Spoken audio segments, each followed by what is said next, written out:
Thank you. I'm very grateful for the invitation to speak for this service. And I'm also grateful that you're all here versus staying home to watch the Vikings game in London. Although I think Rick is streaming, right? Still 17. Yeah, thank you. Yeah. I'm glad, we can get score updates for. I was tempted to stay home as well. But anyway, the Twin Cities is home for me. And, so many family and friends here. And home is really safety, it's comfort.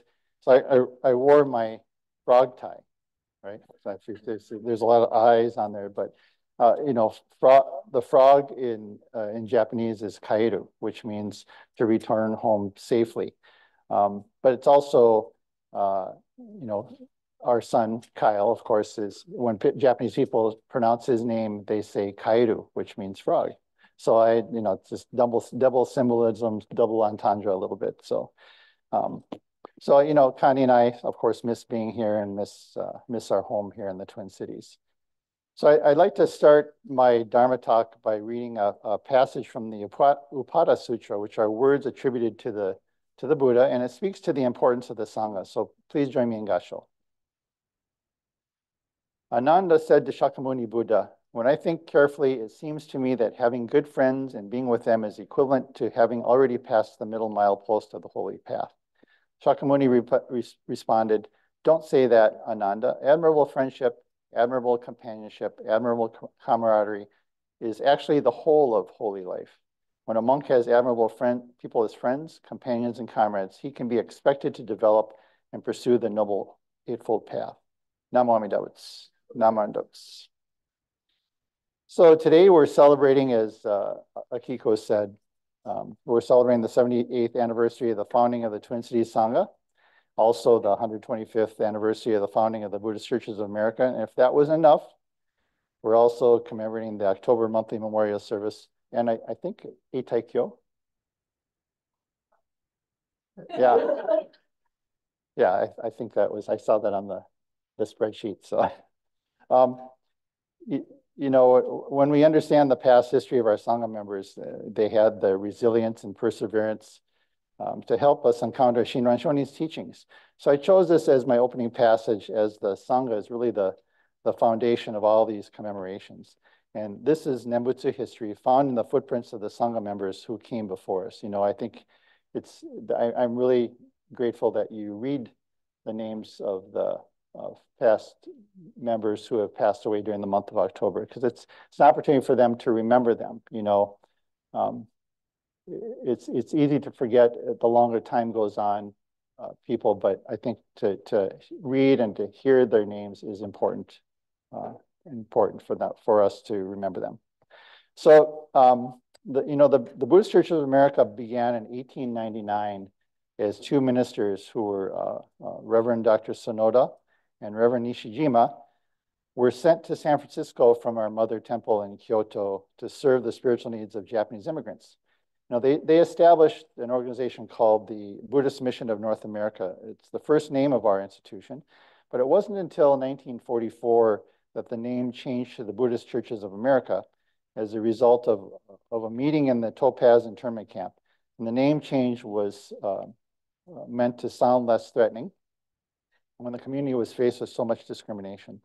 So the Twin Cities Sangha was started in 1946 by those relocating to Minnesota from the World War II concentration camps, as well as by Japanese American soldiers stationed at Fort Snelling and Camp Savage at the Military Intelligence Service Language School. And I know Mr. Yanari was stationed there. I'm sure there are others, our family members who were stationed there. So those of you who are unfamiliar with this history, Fort Snelling and Camp Savage were the home of the Military Intelligence Service Language School that trained American soldiers in Japanese language to be interpreters during World War II. So the language school originally was located in San Francisco at the Presidio in 1941. But after the bombing of Pearl Harbor and the Executive Order 9066, they were required to move inland, presumably for security reasons, but their search in their search for a new location, many states refused the request to relocate within their borders. And Minnesota was the only state to take them in. So it's first located from 1942 through 44 in Camp Savage, which is, you're probably familiar with the surrounding areas, but it's a suburb of Minneapolis. And this was previously a Works Progress Administration camp, a WPA camp. So that was a New Deal organization to carry out public works program. But they outgrew that location, and then they moved to Fort Snelling, which is in Minneapolis, of course, near the airport. And in early 1946, the school was at its largest with 3,000 students. Now, the language school students were primarily of Japanese descent, as they had familiarity with the Japanese language, and many of them were also Buddhist. And ironically, these were American citizens serving in the U.S. military while their families were imprisoned because of their race. Now, the school graduated over 6,000 linguists who served in the Pacific during the war and during the occupation in Japan. And of those, approximately 85% were Nisei, or second-generation Japanese American. Because of this concentration of Japanese Americans in the Twin Cities, with the combination of soldiers and their families, they wanted to start a Sangha.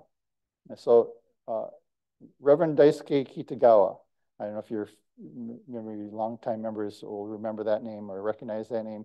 He was an Episcopal priest who came to Minnesota in 1943, and he was assigned as a civilian chaplain to the Nisei soldiers training at Camp Savage and Fort Snelling. So Reverend Kitagawa encouraged those Nisei in the Twin Cities who were Buddhists to form the Twin Cities Buddhist Association in 1946. So with the help of Reverend Gyodo Kono, who was the founding minister of the Buddhist Temple in Chicago, which was the closest temple to the Twin Cities, and actually where I'm currently the resident minister, they started the Twin Cities Sangha. And so the Twin Cities Sangha still continues to have a relationship with the Midwest Buddhist Temple to this day. And, it's hard to imagine today, but Reverend Kono, who helped in the formation of the Twin Cities Sangha, was required to have his Dharma talks translated into English and submitted to the FBI before he could actually give the talk to assure them that he was not saying anything subversive. And, that happened for a while, but when they realized, nothing, he wasn't saying anything bad, they discontinued that, but it happened for a long time. So really, Buddhism has come a long way to become an accepted religion. Now, in 1949, Reverend Kitagawa opened what was called the Japanese American Community Center, right? It's a building in Minneapolis with the financial support of the Episcopal Church. So many of you long-timers may remember the community center. I was much too young, so I don't remember it. So his inclusive approach was to ensure religious denomination was not a differentiating factor for those coming to the area. So he invited the Buddhist community, along with any other Japanese American organizations, to use the community center as their home. Its central location made it really an ideal setting, ideal gathering place. So sensitive to the challenges of assimilation, Reverend Kitagawa also provided a space of belonging for the Japanese Americans released from incarceration as they settled in the Twin Cities. But, Japanese and Japanese Americans were not allowed to congregate in larger groups in public. So this center really became a place of safety and refuge. So the main gathering hall of this community center really, it held both Christian and Buddhist religious articles of worship. And at the conclusion of the Twin Cities, I think Al Ono, many of you may remember Al Ono, he relayed this story to me.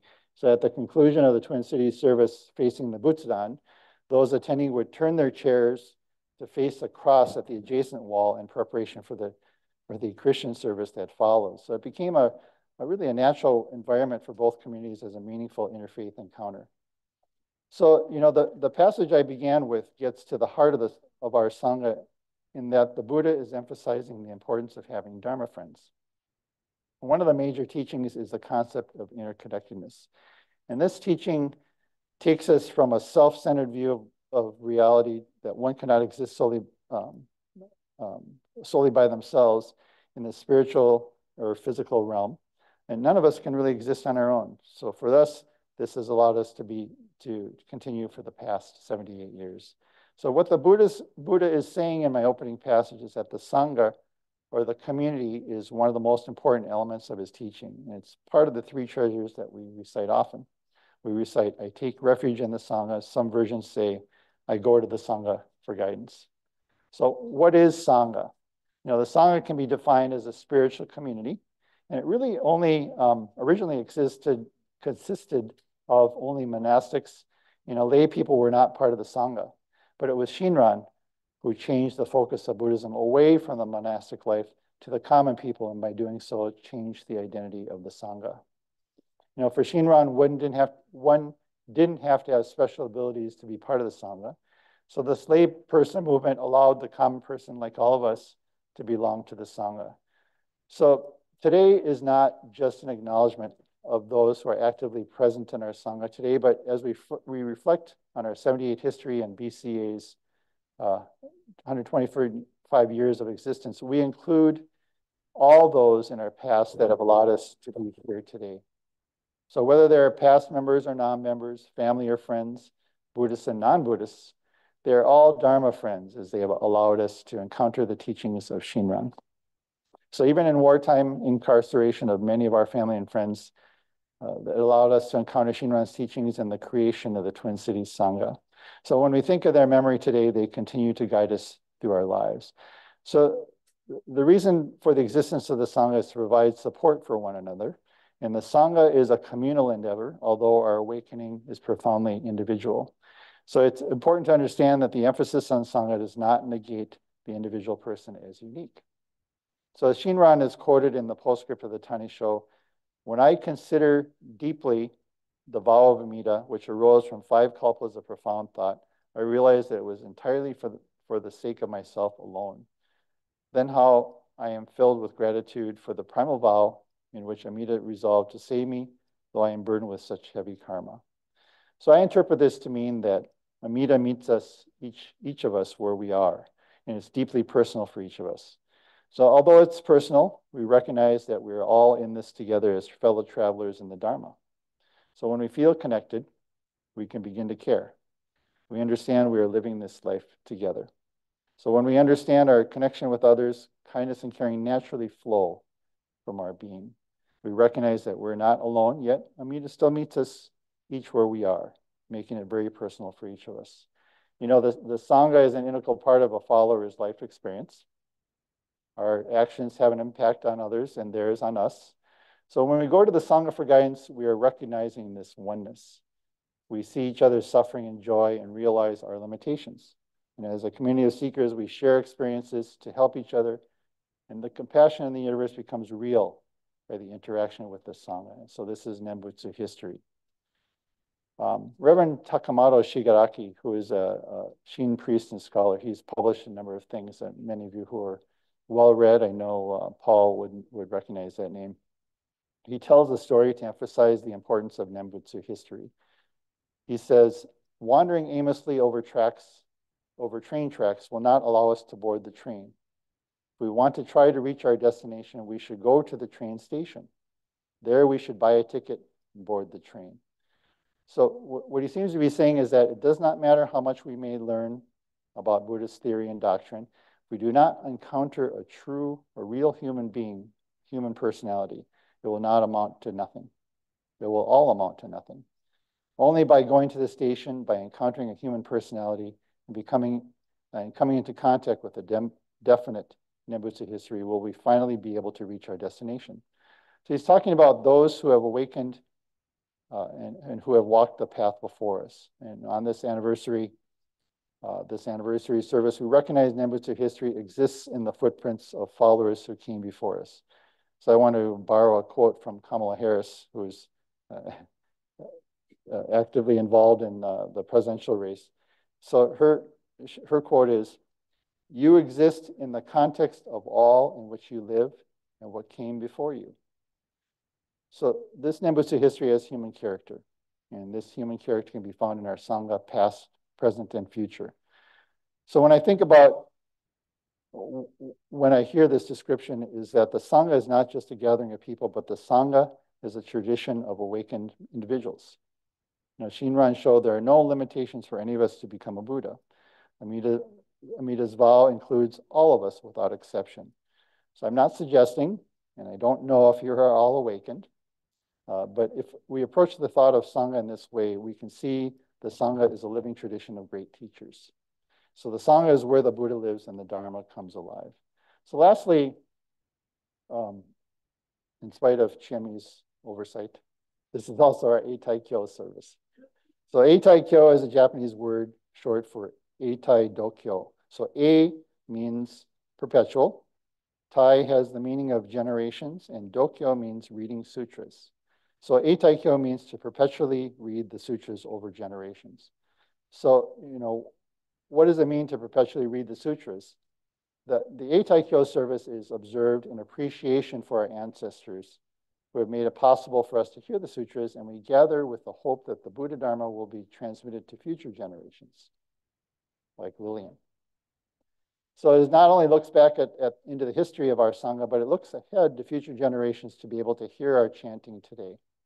So Eitai Kyo honors them for the gifts they have given us, the Sangha we are part of today, and the teaching in our very lives.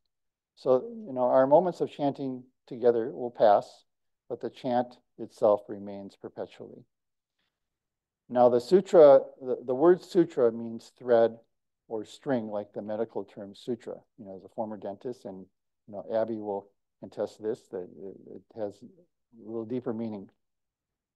Now, when we think about the meaning behind the word sutra, it is a string or connection to the past. By chanting the sutras, we're repeating the words that generations before have done to maintain a link to the history of the Buddha who transmitted these words over the centuries.